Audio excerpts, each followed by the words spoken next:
mo dito? Mukhang antok na antok ka na. Bakit hindi ka muna matulog? Pwede. Kailangan po uminom ni Ellis ng gamot, tsaka i-review pa ako para sa exams ko. Tamang-tama.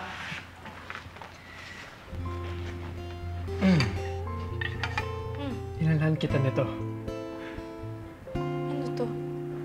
Tikman mo lang. Dahan-dahan lang, ha? Ingat yan.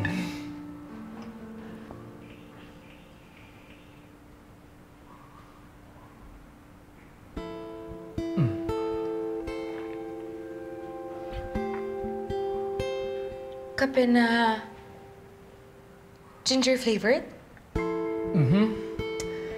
May alam akong maliit na coffee shop na pwede ka mag-request ng kahit anong flavor na gusto mo. Tapos pinalagyan mo ng ginger? Ayaw mo, favorite ko to!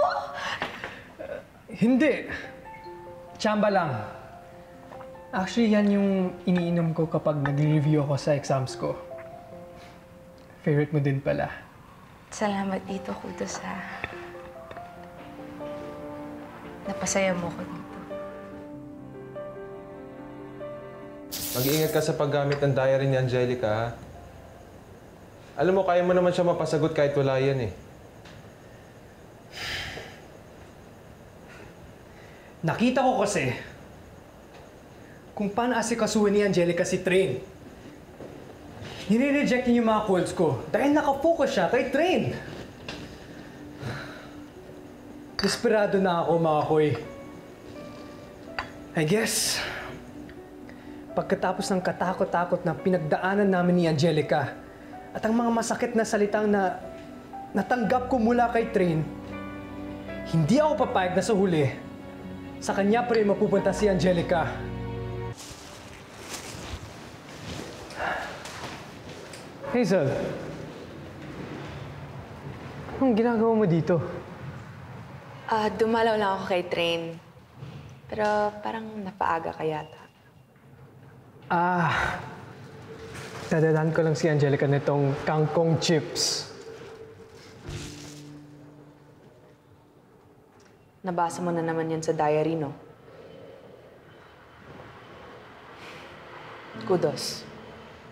We have to talk. Look, Hazel.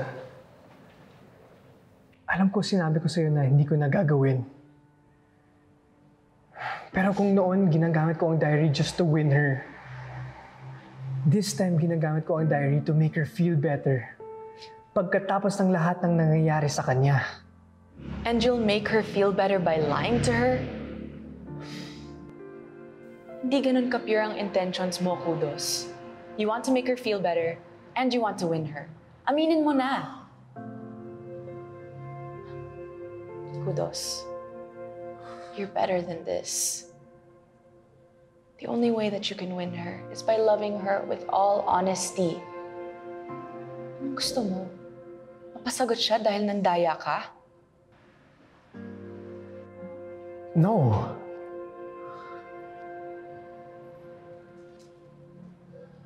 Tama ka. Mali itong ginagawa ko. Dapat isoli ko na ang diary sa kanya. Sabihin ko na sa kanya ang totoo.